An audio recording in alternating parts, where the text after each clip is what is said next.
Hi, I'm Lisa from Everything Nice for Dolls. I make and sell doll clothes for 18-inch dolls, such as American Girl dolls. I also have an Etsy shop, and I will put that link right there in the description area for you. So if you're new to this channel, what I do is I make about every week, I make videos about American Girl dolls and sewing for American Girl dolls and crafting for the dolls and just about anything American Girl dolls. So today I am going to tell you about 10 my top 10 notions and gadgets that I use when I make my doll clothes. Now, the first one that I'm going to talk to you about is a rotary cutter. Okay, I use this a lot when I'm cutting out the clothes for my doll clothes. And the one that I like to use is by Olfa. And I'll put a link down in the description area on Amazon where I got this at. This particular one is a 28 millimeter. And I like this size because you can really get down into the curves and corners and everything like that. Because, you know, with doll clothes, they're different sizes than clothes that you make for people, you know. So sometimes the curves can be, you're dealing with small, tiny curves and everything. So the rotary cutter is very essential to use. I like it really much better than just cutting out with scissors. I can get very accurate, very close to the pattern, you know, and there's no jagged edges or anything like that with a rotary cutter. I also have a bigger rotary cutter. This one is by Fiskars. I don't really use it to cut out the clothes. What I use it for is I use this one mainly when I buy a lot of material, like about 2 yards or more, and I can't really fit that because, you know, doll clothes are small. You don't really need a lot, but I usually cut out a lot at one time. So I will use it mainly just to cut a yard off to kind of divide my fabric up so that I don't have to work with such a huge piece of fabric. So this rotary cutters, this is all number one, okay, for me.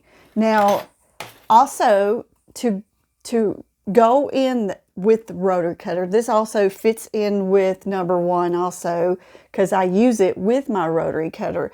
This is a acrylic ruler. This particular one is made by Fiskars, and I use this. I will place it when I'm cutting a certain amount, like a rectangular that's not really a pattern. Sometimes a pattern will call for, you know, you have to, basically you have a certain amount of measurements, and it's usually like a rectangular piece.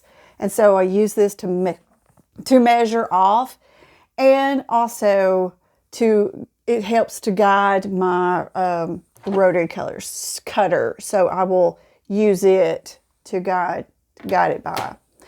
The other thing that I use along with my rotary cutter, and it is essential for a rotary cutter, is a self-healing mat. Now, I don't have it over here. It's over there on my work table, but you can get, there's some made by Olfa, there's some made by Fiskars. Walmart and both Joann's have those. You could probably find one on Amazon too.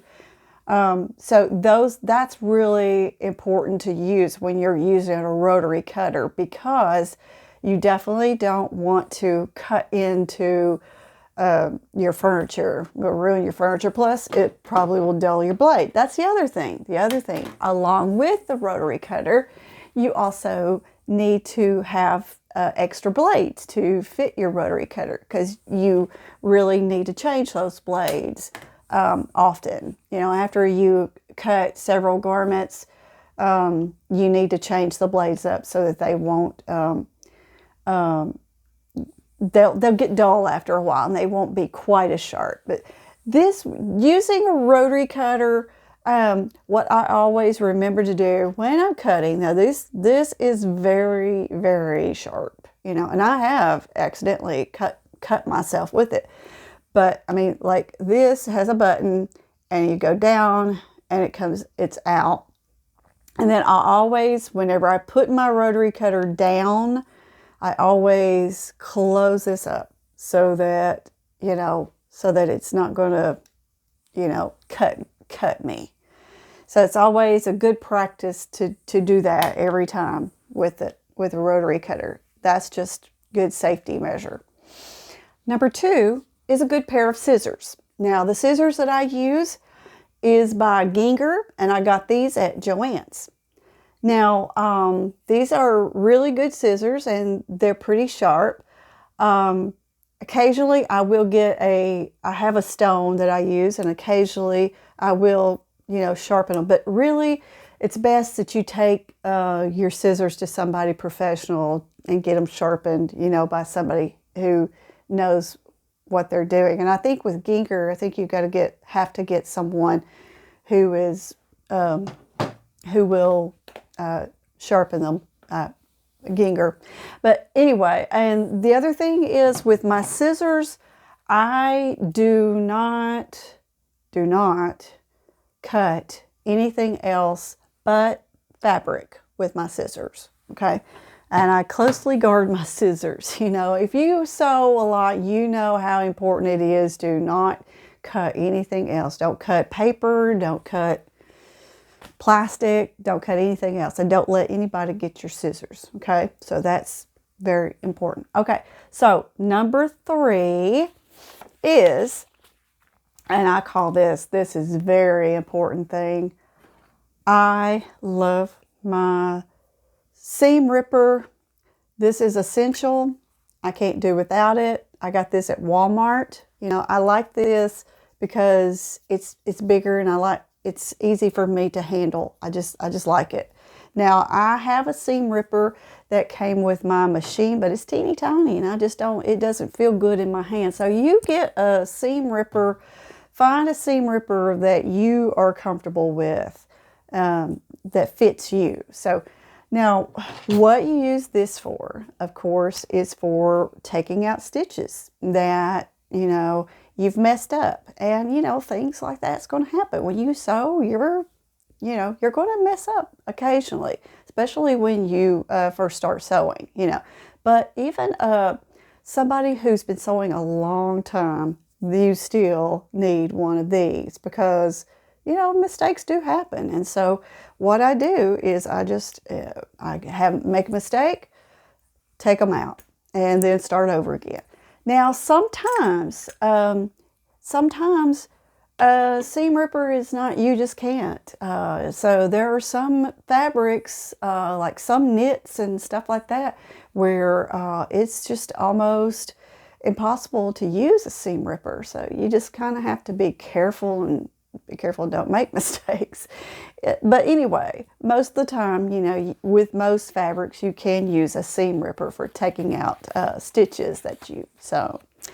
All right, number 4 would be a really good iron, a really good steam iron. That's very important to use. This is, I think I may have gotten it at Walmart or someplace like that. But anyway, it's a Tefal iron.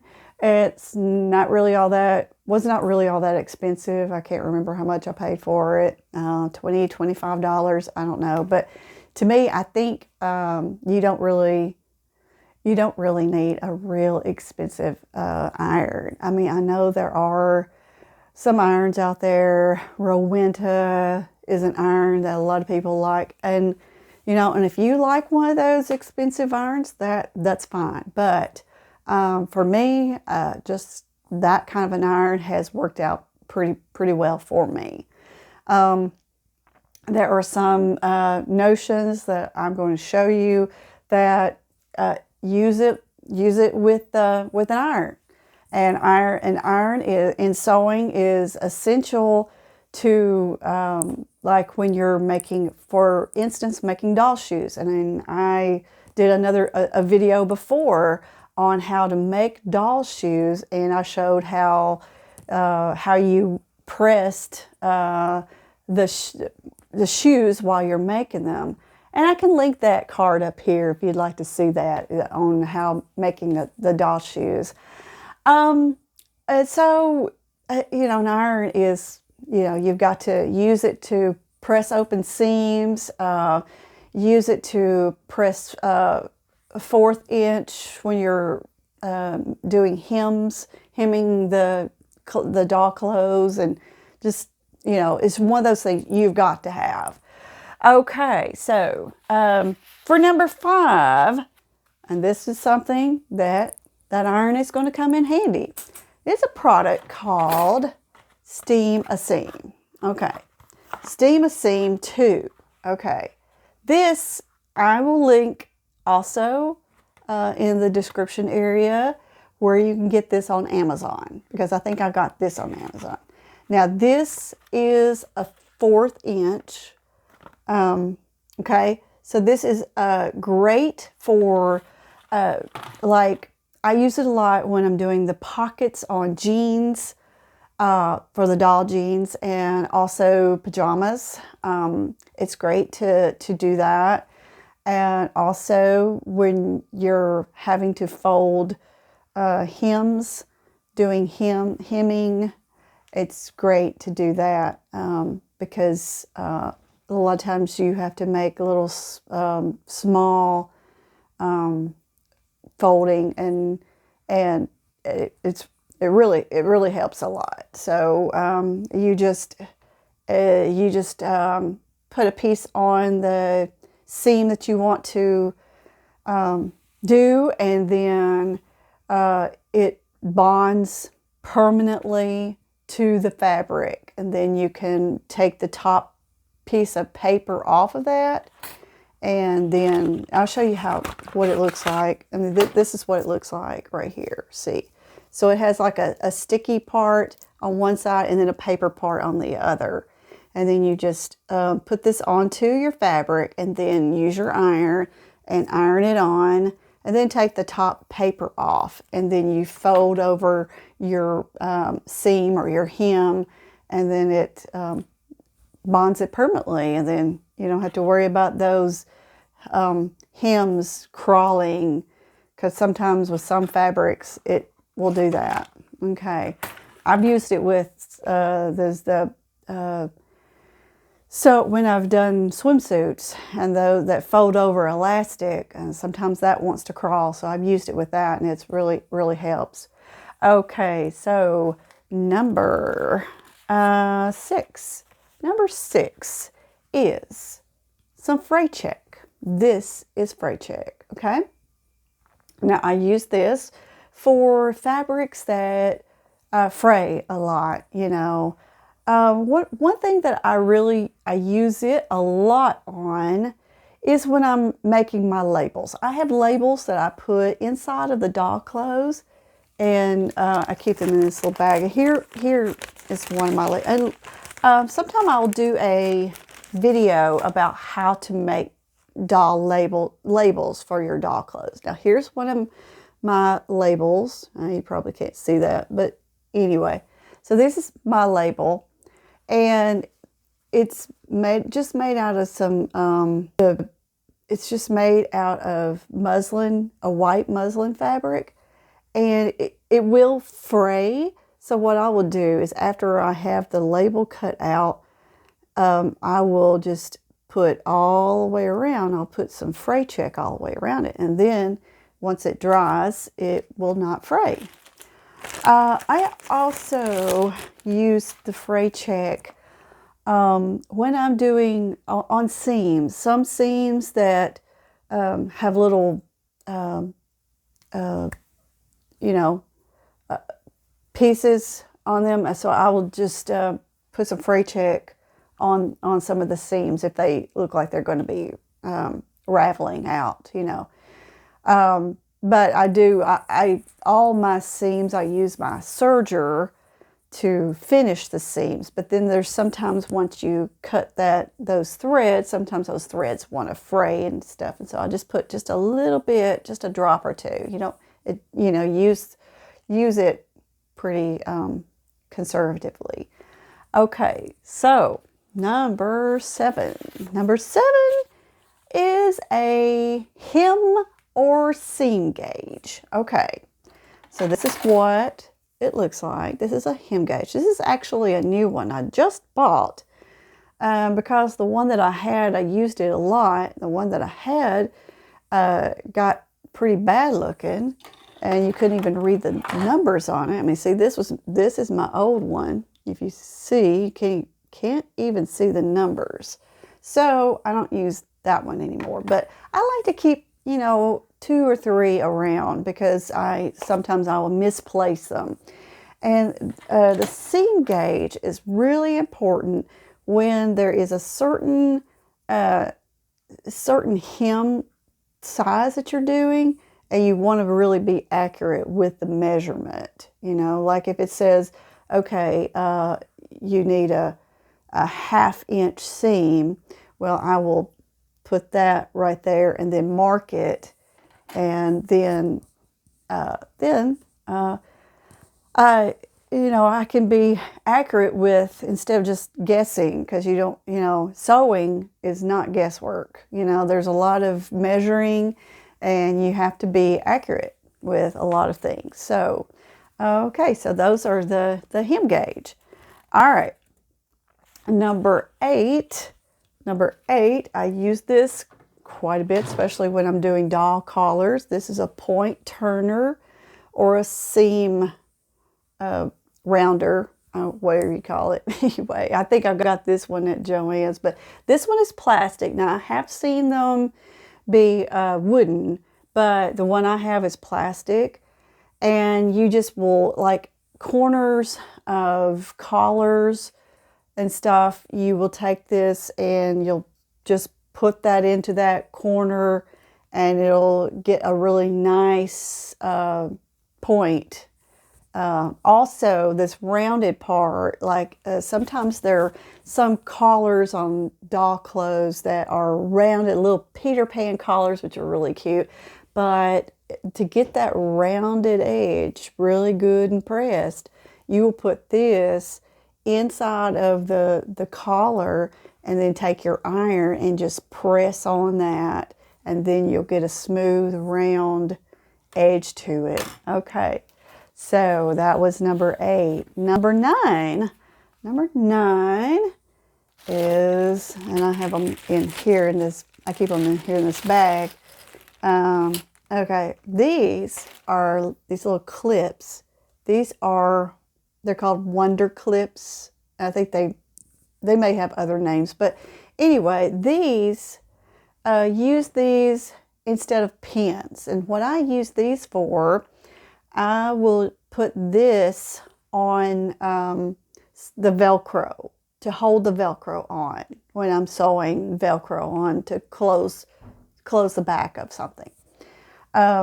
So they work a lot better than pins, and there are some fabrics that you can't use pins with. So this will hold the seam together while you are sewing. Because, there are some fabrics like leather or pleather, which is faux leather, another word for faux leather. And also like spandex, swimsuit material, and satin, things like that. So you just really don't want to use a pin, because if you use a pin, it's going to make a hole in the fabric and it will not look very good. So these are very essential.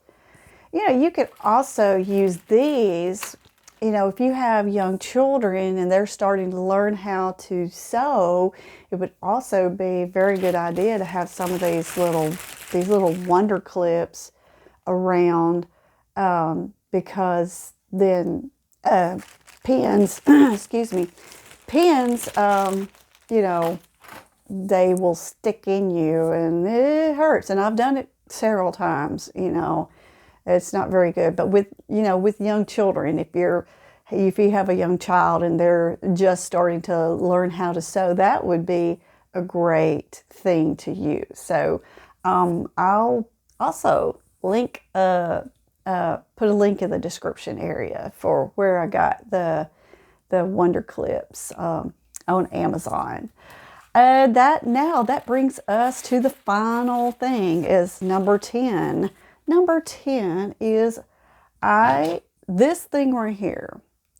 You can see it. Okay, this is called a bodkin. Okay, so I use this quite a bit when it's probably not what it was made to use, but this is what I use it for. When there's like skinny straps and you need to turn it inside out, I will use this just to put it on here and to turn. That's what I use it for. Now, the real purpose of it is for elastic, but I find with doll clothes, it's not very good because it's just too long.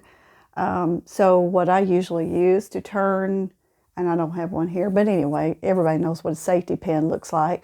So I will usually use a safety pin to turn, to put in elastic instead of this bodkin, because that's really what the bodkin is for. But what I use it for is turning like skinny straps.